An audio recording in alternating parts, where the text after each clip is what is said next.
Welcome back, everybody, once again to another Wine Time. Here we are on a Friday night with y'all, and yeah, we back in this piece. How you feeling tonight? Excellent. With my pomegranate juice. Pomegranate, good for the heart. Yeah. So, what's your name, girl? I'm Sherri. And I'm Joseph. And what are we here to do tonight? So tonight we are once again bringing you our Friday night wine time. It's just something we kind of do where we get your perspective and my perspective and on a couple topics, 3 topics precisely, and try to time ourselves and get through those topics within 3 minutes. Did we increase it? Within reason. So tonight, once again, we're going to go ahead and choose our questions, and I think I'll start with the first question so you can go first. Okay. Alrighty, first question. Did you have a timeline for marriage in your life? And since I chose the question, he's going to start and go. No. Unfortunately or fortunately, no, I did not have a timeline for marriage. I think for many years, I was like, is marriage even a thing for me? You know? Do you think that's more so like because you're a male and that's not something you guys are like programmed? That's bashed into you? Yeah, programmed into you? Programmed for us to think about and conditioned for us to think about. I think part of it was life experiences, things that I had seen in my own home, being single, you know. But I think that marriage, the idea of marriage wasn't something that I was conditioned to think about. So yeah, I think you might be right. How about yourself? The funny thing is, I don't know what age I was, but I guess I have spoken into existence because I said I wanted to be married by 25, have my first kid by 27, my second kid by 29, and my last kid by 31. And all of that happened. And I think I was probably like 14 or 15. And I just said it on a whim, you know, I was like, that's what I want. And it just so happened. And for a minute, I didn't even want to get married. So for it to kind of like go through all that and then for it to flip, for it to happen at, you know, exactly as I had spoken into existence. But I guess you could say I had a timeline, but that was something I said when I was younger. And you know, as you get older, you kind of realize like things may not go on your timetable or your timeline of how you have it set up or envision it in your head.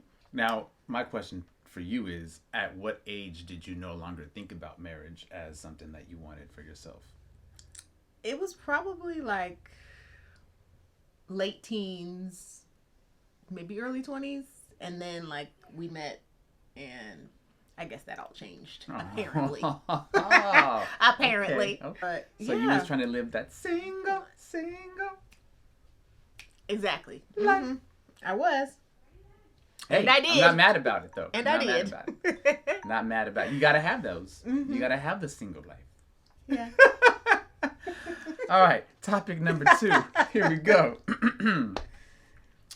Would you have done online dating? Why or why not? Back in your single life. I mean, yeah, I would have. I mean, it's probably not even to say that I haven't. I mean, AOL chat groups, just like we had talked about earlier, you know, and those chat rooms and stuff. Yeah, but you would talk to someone and be like, oh, let's meet up. And you would meet up. I mean, I met up with a couple people. Oh. You know, that I met online. Yeah. Okay. But, all right. I mean, at this point, like, if I was single, maybe I would do it, even though all the stories that I hear about online dating. I mean, leave a comment down below if you have done online dating and if you have any horror stories. I mean, for my girls, I know, you know, tons of horror stories and about all the pictures that get sent to them. So... Or even if you've had a successful experience in online dating, how was that for you? You know? Exactly. But, you know, I probably would do online dating, but it's just, at this day and age, I guess for me, like meeting someone in person, that's not even to say that you're going to have a connection with them or anything. At least if you meet someone online, if you kind of like establish a connection and you making sure you're not being catfished, you know, then It might work. I'm sure it has its pros and cons, just like meeting somebody out in public has its pros and cons. If I was single, yeah, I'd probably do online dating. Okay, all right. What about you? I think in the traditional sense of joining an online dating group, and actually signing up for an online dating club and doing that whole thing with the profile and all that and your interests and seeking single male I see where seeking. it's going. My answer would be no. And I haven't seen that. It's nah. Well, I mean, knowing you, yeah, I would say it would be a no. I had to approach you when we first started talking, so no. Your answer is no. My answer is no. But it's interesting that you say the whole AOL thing as dating, because I would never have thought that the AOL chat groups and the Yahoo chat groups would have been dating. Like, if anything, I would compare those to modern day social media apps. You know what I mean? That's what I would actually relate those. But you don't think many people? We've had friends who have met and gotten married, and they met on MySpace. You know what I mean? So. But my answer is no. It's still no? It's still no. Oh, you're boring. Hey. No adventure. All right. Wow. Would you date your best friend's ex? Oh. Oh. And go. No.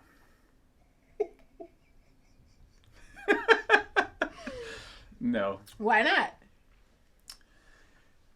There's too many risks involved here. There's way too many risks involved. But what if she was like, your soulmate? She wasn't his, but because she was meant for you.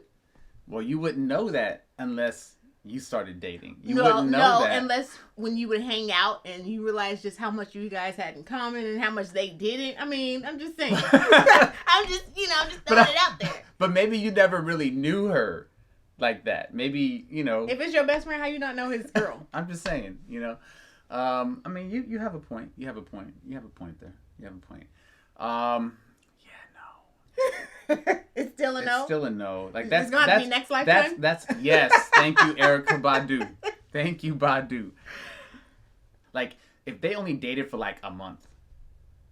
They still dated. True. You're right. Tomato. But I would really have to, man, that's a hard question. No, my answer is no, but... it seems like you can be persuaded. I might be persuaded. I might if there was a caveat. If there was, nah. F it. Your turn. Yeah, no. If it's like my best friend, if it's just like an associate, that's different. But if it's my best friend, I've kind of already heard everything that they've gone through, and but if it was your soulmate, can kind of see. But if you had that connection, hey, like what Erykah Badu say? I mean, we just said it. Next lifetime, I guess, and I guess it. Sometimes it happens. I'm not gonna say it. It doesn't happen. Mm-hmm. Sometimes that is the case. Yeah. Sometimes someone dates your best friend, but they're better off suited for you, and that's not determined until after the fact. Yep. I mean, never say never, but I'm saying no. We're gonna say no for today. We're saying no.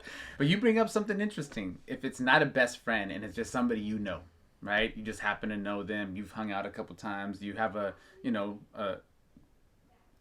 I guess if you have a relationship with them as a friend, but you're not really tight like that, maybe. Yeah. You might have a chance there. Yeah, but best friend is a little different. Yeah. Yeah. But then again, I read too many books, so So thank you so much. Those are our 3 questions for the evening. Go ahead and drop a comment down below if you have any input or your perspective down below. Come and join us again next Friday. We will be here sipping on our more than likely juice. Yeah, probably. I need something else. I need something else with these 3 kids.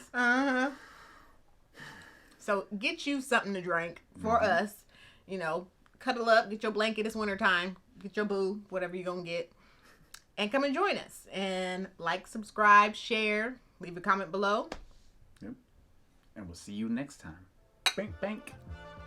Peace out.